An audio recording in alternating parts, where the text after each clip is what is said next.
County Cavan and far Fermanagh. On the map, a filigree pattern of lake and water meadow, hooked on at the west to the lonely Quilca Mountains. Memories of marchings and manoeuvres of Owen Roe and the tragic end to his story. And in relation to the present day, the Robinson brothers at Milltown near Belturbet, and the delicate art or craft they practice. The word filigree is as apt as any other. The three brothers are Charles, Michael, and Tom Joe.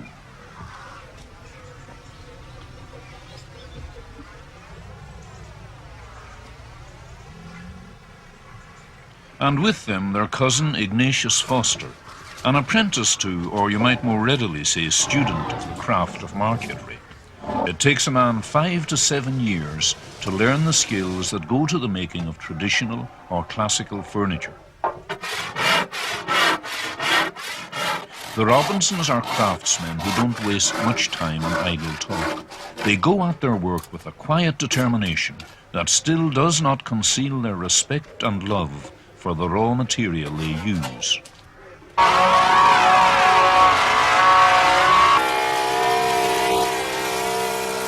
It all begins here with planks of rare and valuable wood.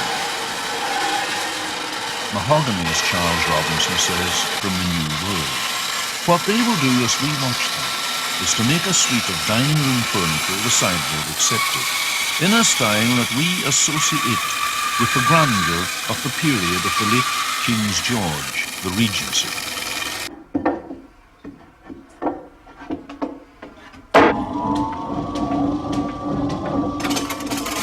The brothers, you might say, give constant thought to their chosen, even hereditary craft. Cycling home one evening, Michael struck on an idea for turning all the chair backs together, doing several in one skillful move. And like a devoted musician who has discovered a new melody, he couldn't even wait until the next morning to test and try it out.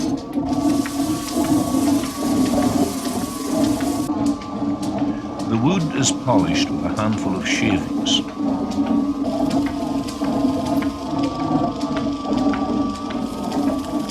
This working in wood calls for patience and practice, and there's a lot more than that to it when it comes to these high levels of craftsmanship. For the expert knows that no two trees, even of the same species, are ever identical.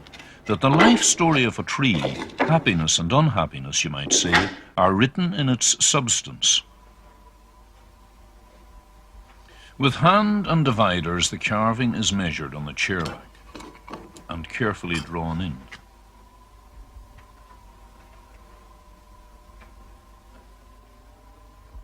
James Robinson, the great-grandfather, and his son William of Drumgoon House near Killishandra went in for coopering in a big way. 4 journeymen coopers and 5 of themselves constantly at work.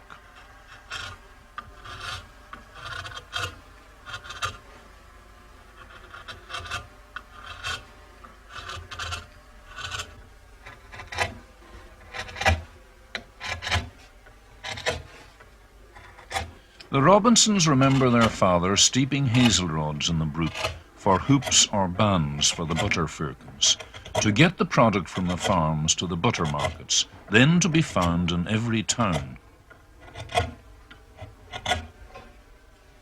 But about the beginning of the century, round about the time when the Killishandra Creamery was established and the cooperative movement underway, the firkin and the coopering began to disappear, and the old-style butter market.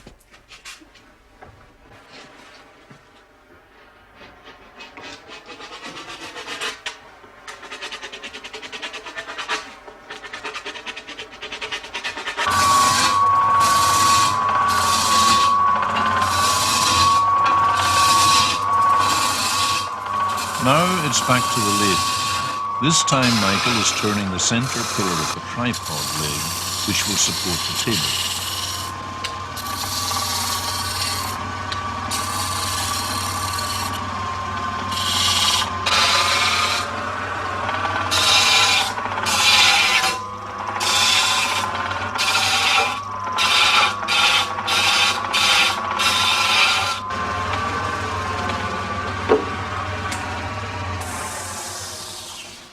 and a final check before sanding.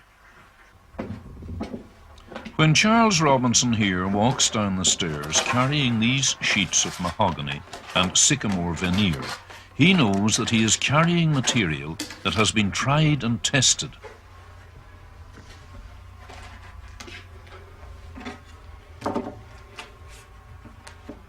He must make a veneer sandwich of alternate layers of pale and dark wood, cutting them up in pairs until he has a total of 12.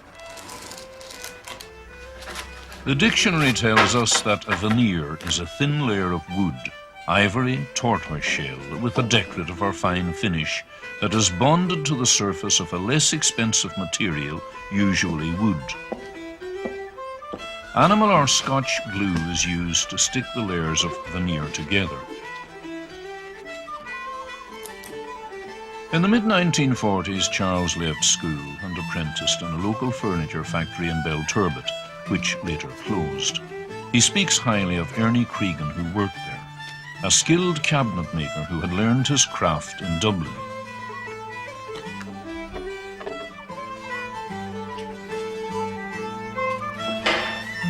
The hot collar.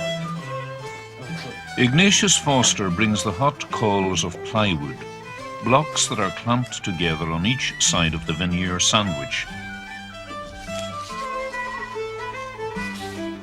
A sheet of newspaper prevents the glue from sticking to the coals. They are firmly clamped together at each end and will be left for at least 12 hours to set.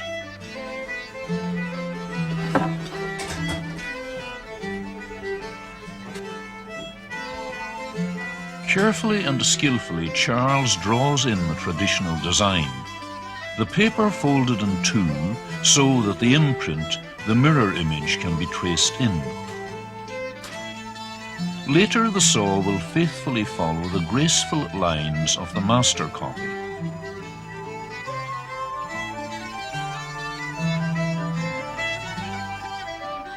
But before that, it must be laid on and glued firmly to the veneer sandwich.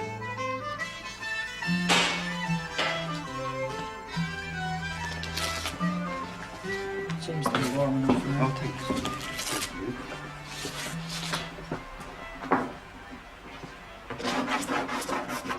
Charles rubs beeswax onto the swarf or backing piece and smooths it with the hot iron.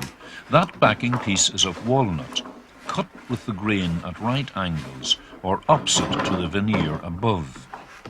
The beeswax lubricates the saw. The keeping of bees, as we shall see, is an important part of the Robinson household. The islands in the plan are pierced to allow the fret saw blade to enter.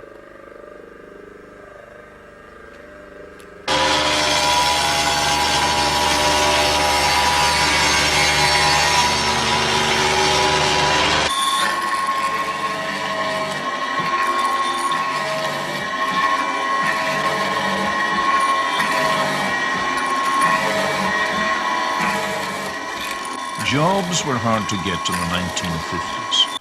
Once the brothers felt good if they could see themselves employed for 3 weeks ahead. Now they have a 2-year waiting list.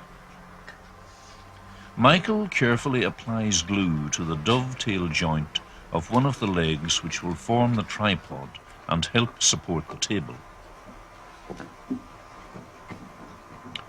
Once, rewards were so low in the early 60s, even for the making of upholstered chairs in Ashen Beach, that you felt like giving up, or you eked out by restoring furniture or polishing church seating. Now interested customers come from all over. It's a good way to be, and hopefully a good sign of the times. And children coming home from school look in at the window.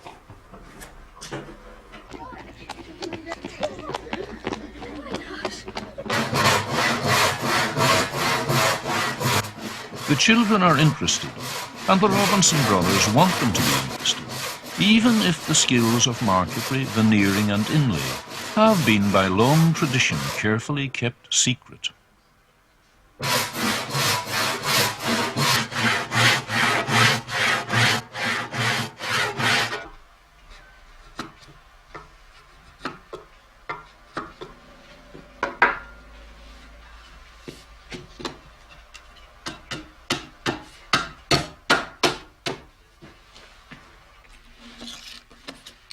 Charles deftly slips the delicate fret saw blade through one of the islands in the veneer sandwich. The first fret saw blades were made in northern Italy in 1562. They were cut from clock spring steel and mounted on wooden bow frames.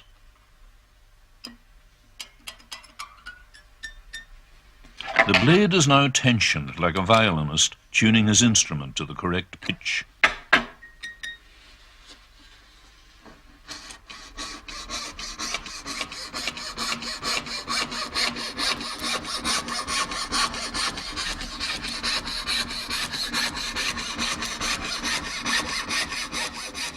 Tom Joe made the swing saw, as it is called, an improved version of the marquetry donkey. Made it 8 years ago from a design he found in an old Victorian book.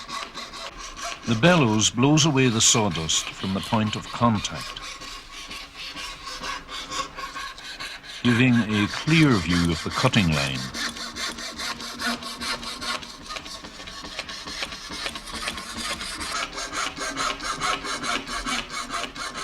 The magnifying glass helps at a tricky corner.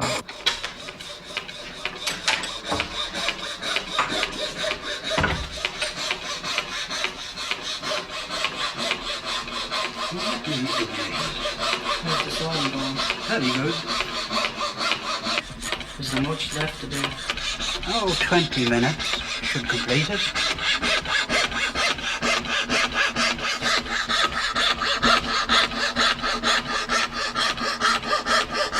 It will be a nice piece of work when it's finished. Most of them usually are.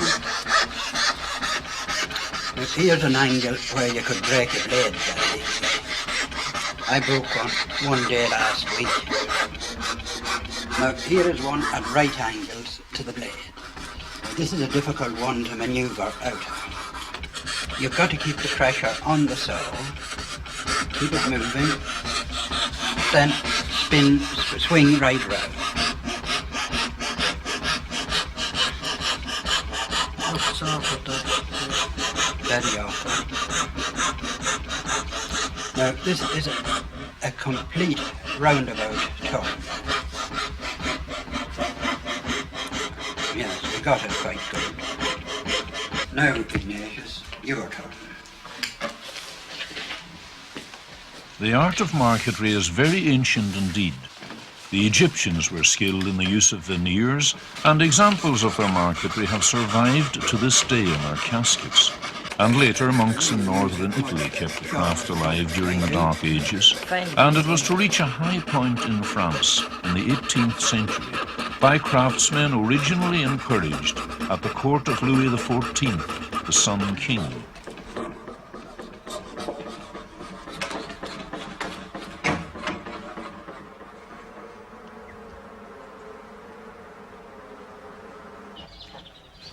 A man in C. Muldoon once said that C. Muldoon was a land of milk and honey if you milked your own cows and kept your own bees. Charles Robinson is an excellent beekeeper. The wax from the comb from these hives makes polish for the wood.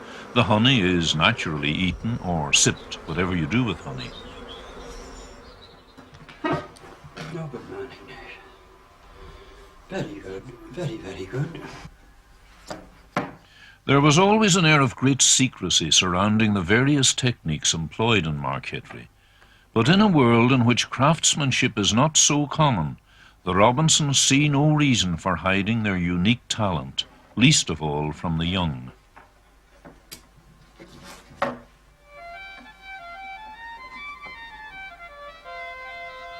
The cut marquetry is placed in a tub of water to soak for 24 hours. Now the leaves can be carefully separated and the contrasts swapped, pale sycamore and dark mahogany. It would seem to be perfectly understandable why it takes 7 years apprenticeship to this craft to become a true master.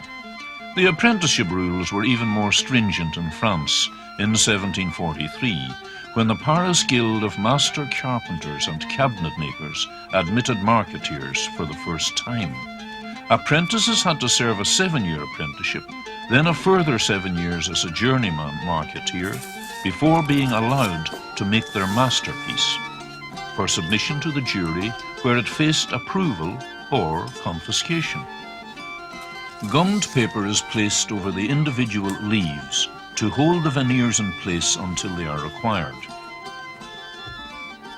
Impact adhesive is applied to the back of the marquetry and to the chair back and allowed to become tacky. The motif, or lay-on as it is called, is carefully positioned on the chair back. The veneer hammer is a special marketeer's tool for rolling the veneer to get the best possible contact. In times gone by, when animal glue was used for this task, a sock of hot sand was placed on the work to maintain pressure when it dried, but modern impact adhesives have speeded up this process.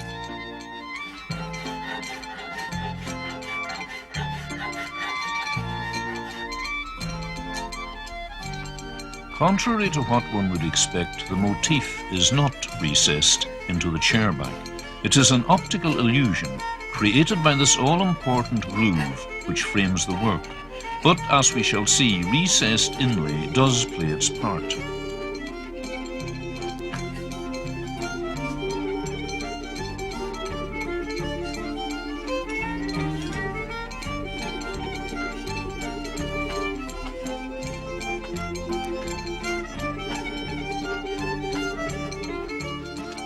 Now comes the sanding with fine grades of sandpaper. It is very easy to overdo the decoration, be it a picture, a Christmas cake, or marquetry on a piece of furniture. The marquetry should never be allowed to dominate the overall design, only enhance it. The carefully examining eye of the craftsman. Sand shading, or in this case, hot carborundum powder, is used to scorch the wood to get a graduated shading effect. The motif, a wild woodbine flower,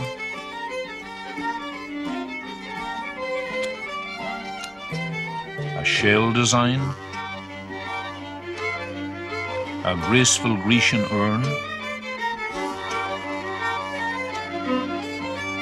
On furniture, these motifs are described as applied marquetry, but in a panel as pictorial marquetry, and each individual piece has been cut out using a knife. And to bring us back to a sense of history, Lochuther Castle and the lake around it.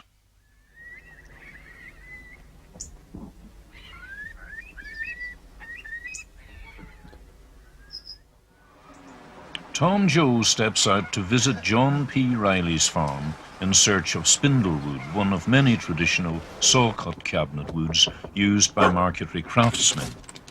Hello, John P. Tom Joe. How are you? Ah, very good, no, thanks. Lovely day, isn't it? Ah, it is lovely. Yeah. I'm looking for another piece of spindlewood. Oh, yes. Do you have a piece? Oh, yes, I have another piece that I cut there at Christmas. I can give it, and in fact, I have a tree growing here, have Tom you? Joe, up here in the field. Yes, right. Is it here? That's it there.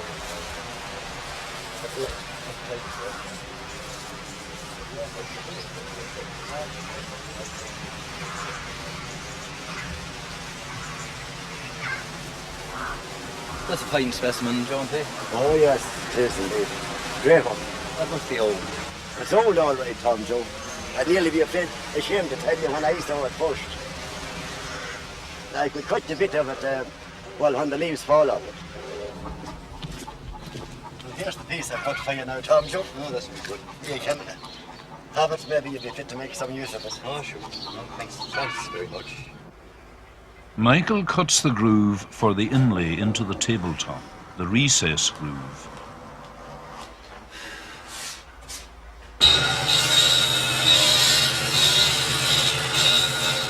The sawing of the fine strips of spindlewood is called stringing. The fine strips are drawn through a die to make them smooth and square and uniform.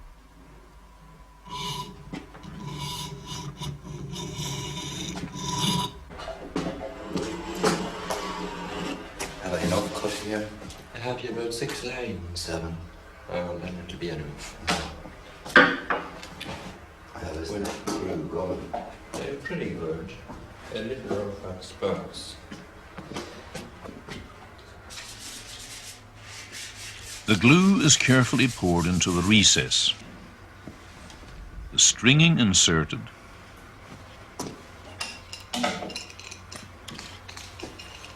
and rolled home with a hot, wet roller.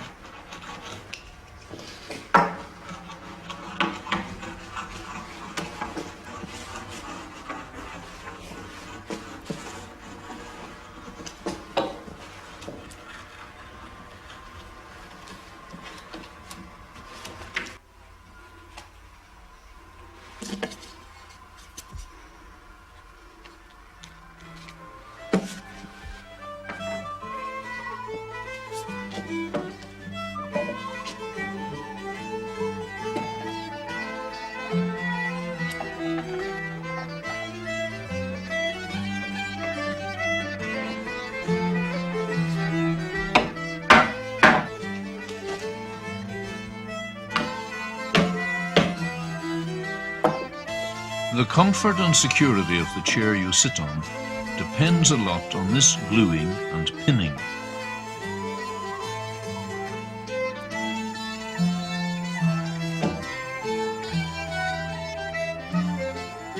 The dowels, those little promontories of wood, must be set in exactly at the right angle to mate with the containing wood. And afterwards, the glue that spills over around the joint must be carefully wiped away with a wet cloth, so that it won't mar the polishing process.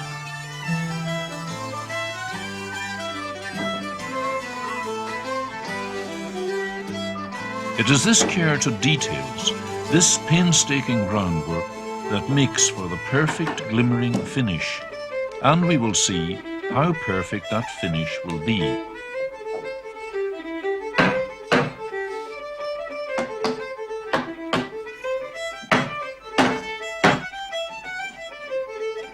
Now the chair is carefully clamped together to make assurance doubly sure for the pins. As Charles Robinson says, it goes together very sweetly.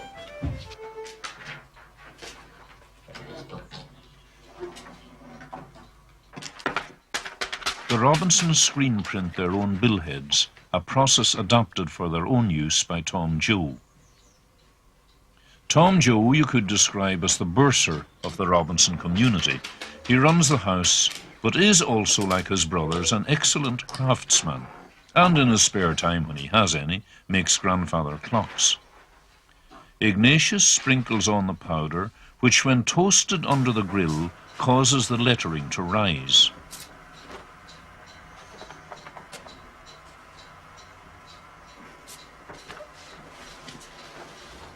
And this is the perfected billhead, as good, you might say, as the family flag. Now the completed furniture is on the move, up and up, to the polishing shed to get that all-important finish.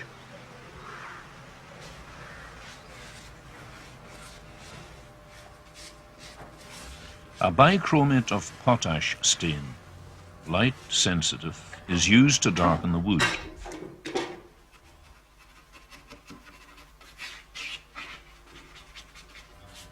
After only a few minutes, its magic is working.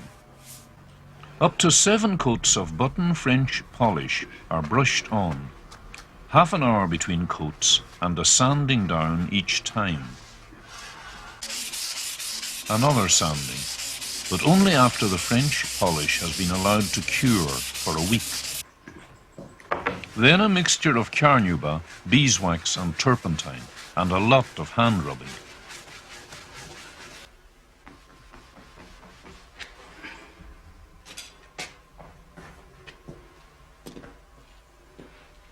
And strangely enough, a final polish with fine steel wool, always rubbed lightly with the grain.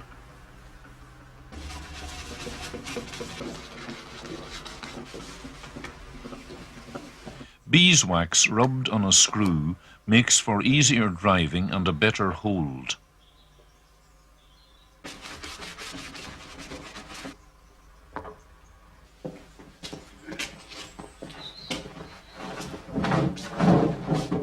And as the pieces come together in their final finished state, table leaf to table, chair by chair, transformed from rough plank to gleaming polished wood, the Robinsons gather round to inspect their work, their finished work. They don't need to comment in words. The product of their labour and skill speaks for itself, and the very air is eloquent.